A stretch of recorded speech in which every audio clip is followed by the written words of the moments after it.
बिस्मिल्लाहिर्रहमानिर्रहीम। अस्सलामुअलैकुम। Lecture number 10 में आप सबको वेलकम करता हूं। आज के इस लेक्चर के अंदर हम फ्रेजेस के हवाले से पढ़ेंगे और इससे रिलेटेड जितने भी टर्म्स हैं उनको डिस्कस करेंगे। टाइप्स के ऊपर हम डिस्कशन करेंगे। आज के लेक्चर से आपने फ्रेजेस का सारा किस्सा सीखना है। इसके बाद आपको इसके अंदर कोई कन्फ्यूजन नहीं होनी चाहिए, क्योंकि काफ़ी सारे मेंबर्स ने मुझे मैसेजेस किए हैं कि सर इनके टाइप्स के अंदर हम फंस जाते हैं। तो मैं सादा अल्फाज में सिंपल वर्ड्स के साथ आपको एक्सप्लेनेशन दूंगा। आप लोगों ने सीखना है अच्छी तरह से। जल्दी से आपको रिकॉल करवा दूं, अभी तक हमारे 9 लेक्चर्स एसएसटी की तैयारी के लिए हो चुके हैं।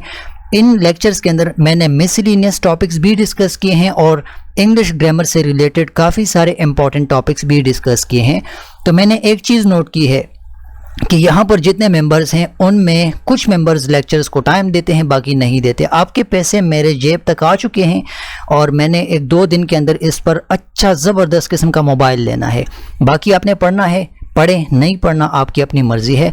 कल को आप मुझे ब्लेम करेंगे, बेशक ब्लेम कर सकते हैं, कोई मसला नहीं। तो चलिए आज का लेक्चर शुरू कर लेते हैं। इंट्रोडक्शन के ऊपर सबसे पहले बात कर लेते हैं। मैंने आपको मल्टीपल लेक्चर्स के अंदर फ्रेज के हवाले से बताया है कि आपने फ्रेज का वर्ड जब भी आ जाए इतना याद रखना है कि यार ये ग्रुप ऑफ वर्ड्स होता है। A phrase is a group of words, ये ग्रुप ऑफ वर्ड्स होता है दैट वर्क टुगेदर, एक साथ काम करता है, to give meaning but do not have both a subject and a verb. इसमें एट अ टाइम सब्जेक्ट और वर्ब नहीं होते। तो फ्रेज के हवाले से अब डेफिनेशन आपको याद आनी चाहिए। फ्रेज क्या है? ग्रुप ऑफ वर्ड्स है, एक साथ काम करते हैं, मीनिंग प्रोवाइड करते हैं, लेकिन इसके अंदर सब्जेक्ट और वर्ब दोनों एक साथ नहीं होते।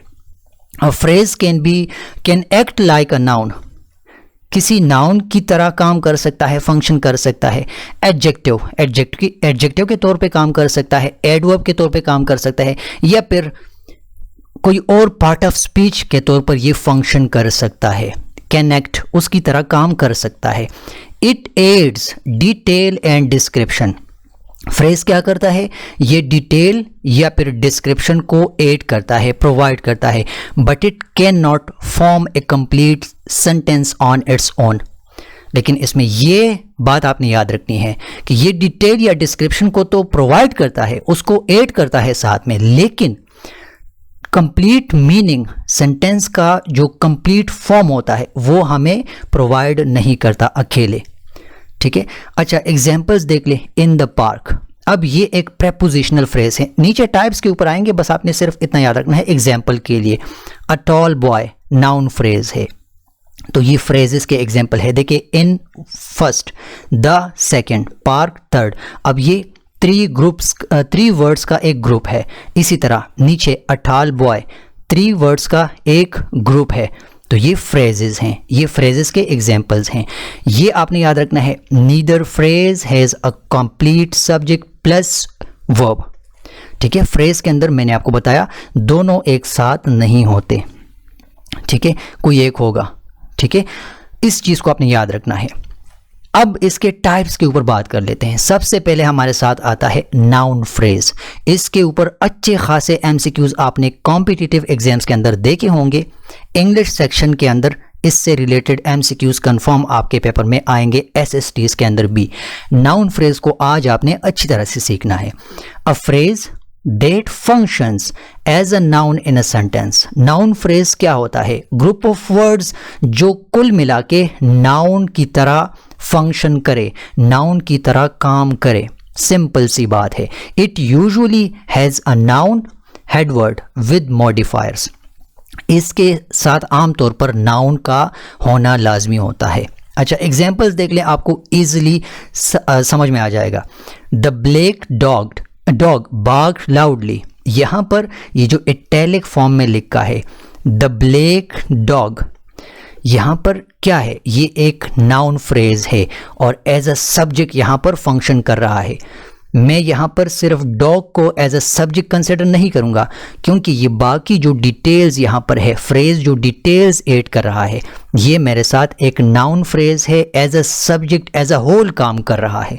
बस आपने याद रखना है। अच्छा, आई bought a pair of shoes. देखिए यहाँ से अ पेयर ऑफ शूज़, अब शूज़ यहाँ पर क्या है? और साथ में पेयर ऑफ शूज, ठीक है, 1 2 3 4। नाउन फ्रेज है, यहां पर काम कैसे कर रहा है? I bought a pair of shoes. Bought क्या है? एक एक्शन है। अप्लाई किस चीज के ऊपर हो रहा है? शूज के ऊपर। मैंने खरीदे, जूतों का एक जोड़ा मैंने खरीदा, तो मेरा एक्शन कहां पर जा रहा है? शूज के ऊपर। मींस ये ऑब्जेक्ट है, लेकिन सिर्फ शूज यहां पर ऑब्जेक्ट नहीं है। ये total phrase a pair of shoes मेरे साथ एक नाउन फ्रेज बन जाता है। क्लियर हो गया? ये नाउन फ्रेज का किस्सा था। अब इसके बाद कोई बंदा कंफ्यूज ना हो इसके अंदर। नेक्स्ट के ऊपर जाते हैं। एडजेक्टिव फ्रेज क्या होता है? वो phrase that functions as an adjective describing a noun और प्रोनाउन। एक ऐसा फ्रेज जो फंक्शन करे, फ्रेज कंफ्यूज ना हो, ग्रुप ऑफ वर्ड्स, अल्फाज का वो मजमुआ जो काम करे एडजेक्टिव की तरह, किसी नाउन को या फिर किसी प्रोनाउन को डिस्क्राइब करे, उसको थोड़ा सा एक्सप्लेन करे, उसके हवाले से मुझे इंफॉर्मेशन प्रोवाइड करे। क्लियर हो गया? ये एडजेक्टिव फ्रेज की डेफिनेशन है। एग्जांपल्स देख लें। She is a girl with long hair. यहां से देख लें, विद लॉन्ग हेयर, यहां पर एडजेक्टिव का आइडिया मिल रहा है या नहीं? ये क्या कर रहा है?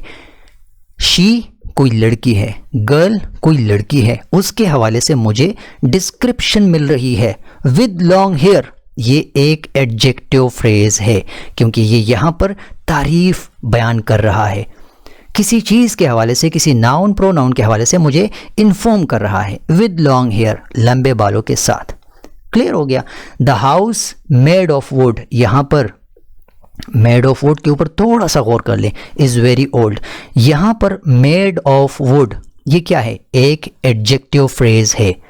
फ्रेज है, लेकिन फ्रेज का कौन सा टाइप है? एडजेक्टिव फ्रेज है। मेड ऑफ वुड, हाउस के हवाले से मुझे पता लग रहा है कि हाउस किस टाइप का है? वुड का बना हुआ, लकड़ी का बना हुआ। क्लियर हो गया? This is all about adjective phrase. I think अब इसके अंदर आपको कंफ्यूजन नहीं होगी। सेंटेंसेस के ऊपर गौर करेंगे तब ही आप फ्रेज को पहचान सकेंगे। अब अच्छी तरह से इसको सीखना है। एडवर्बियल फ्रेज के हवाले से आई थिंक कल मैं अच्छा खासा एक्सप्लेन कर चुका हूं, लेकिन जल्दी से रिकॉल के तौर पर यहां पर बता दूं। A phrase that function as an adverb, adverb की तरह ही काम करता है। कल आपको इसके ऊपर लेक्चर बता दे चुका हूं। टेलिंग हाउ, कैसे, व्हेन कब, वेयर कहाँ, और वाई या फिर रीजन यानी वाई समथिंग हैपन्स, कोई काम कब हुआ, कैसे हुआ, कहाँ पर हुआ और क्यों हुआ, ऐसा एडवर्ब। ठीक है, मतलब ऐसा ग्रुप ऑफ वर्ड्स जो बतौर एडवर्ब काम करे। फंक्शंस एज एन एडवर्ब, कल मैं इसके ऊपर आपको समझा चुका हूं। अच्छा, एग्जाम्पल्स देख लें। He runs with great speed. अब ये विद ग्रेट स्पीड यहां पर एक फ्रेज है, लेकिन प्रॉपर एज एन एडवर्ब काम कर रहा है पूरा फ्रेज, तो ये एडवर्बियल फ्रेज हो गया। हाउ के क्वेश्चन को आंसर करता है, वो कैसे दौड़ता है, वो बहुत ज़्यादा स्पीड के साथ, तेज़ रफ्तारी के साथ दौड़ता है। She will meet me in the morning, कल मैं आपको बता चुका हूँ इन द मॉर्निंग। अब ये टाइम के हवाले से यानी व्हेन का क्वेश्चन आंसर करता है, वो मुझसे कल सुबह मिलेगी या वो मुझसे कल सुबह मिलेगा। सो इन द मॉर्निंग यहाँ पर एक फ्रेज है, ग्रुप ऑफ वर्ड्स है और एक एडवर्ब के तौर पर काम कर रहा है।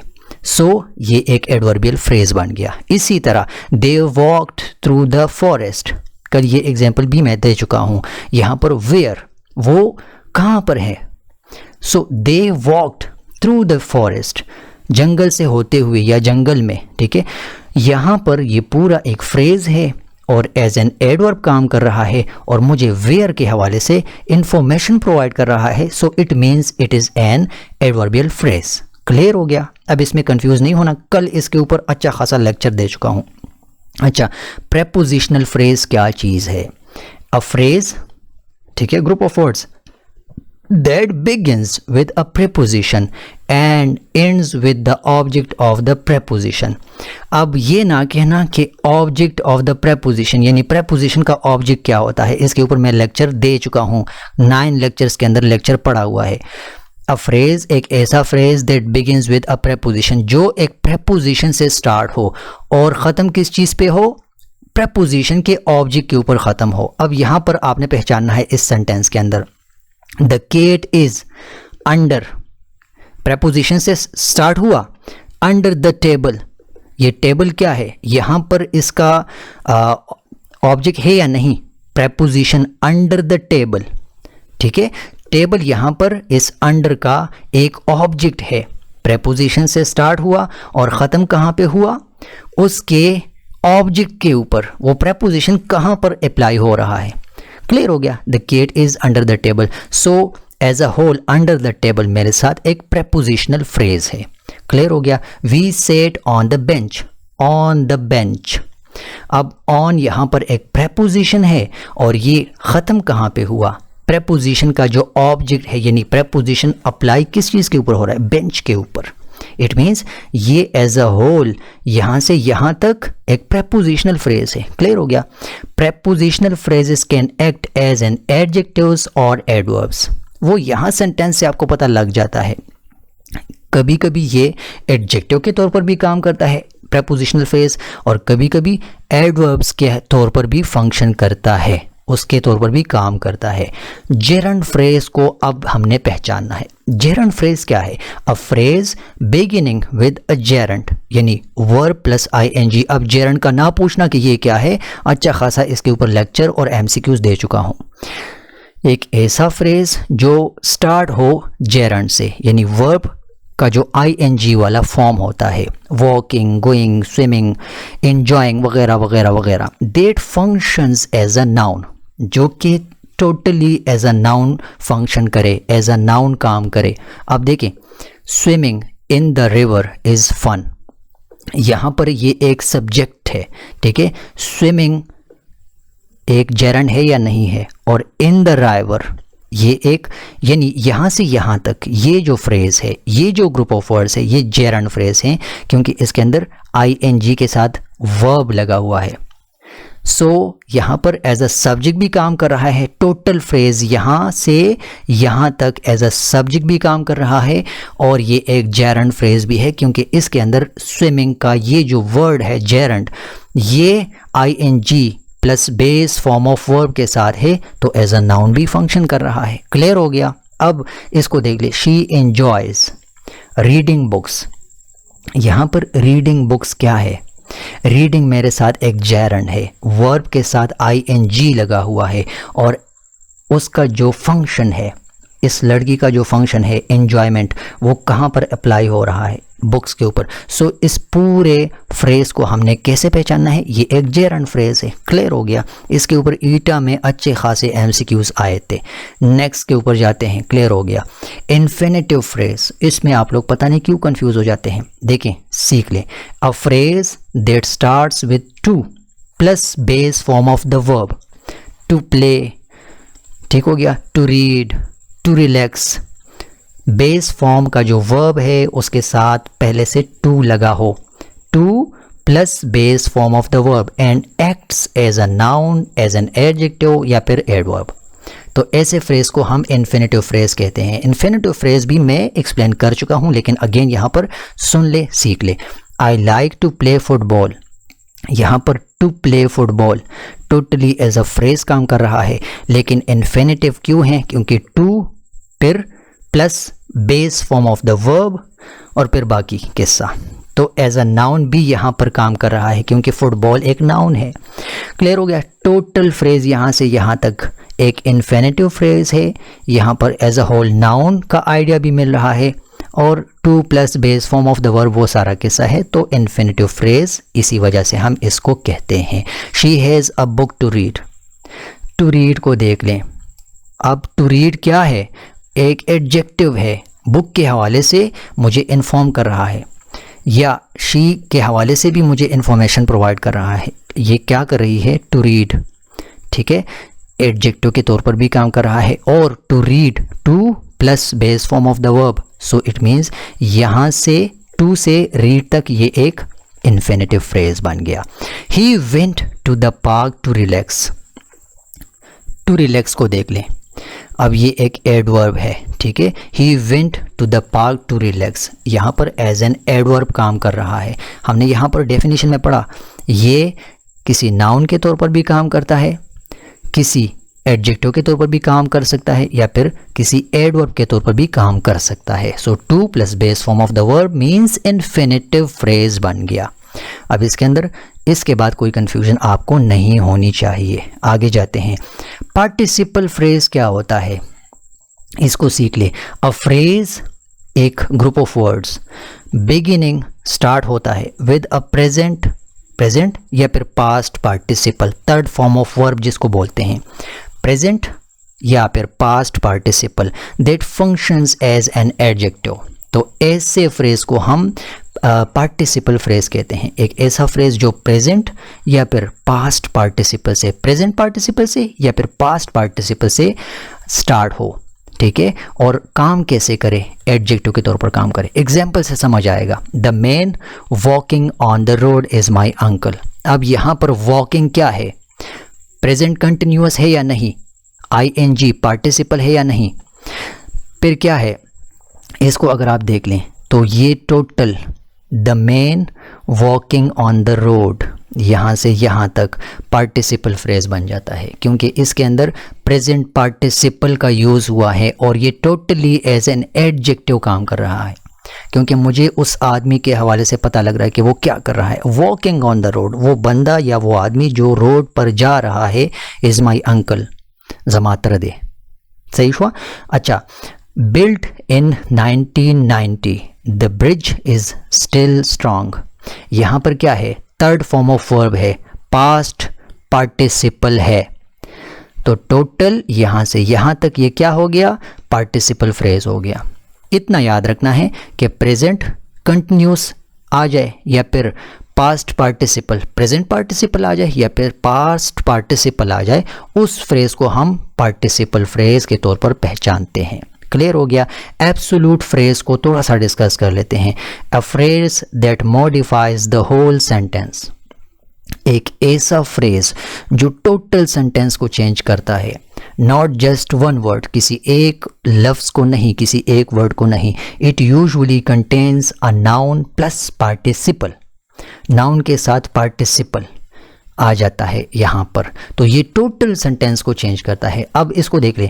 Her voice trembling with fear she answered the question.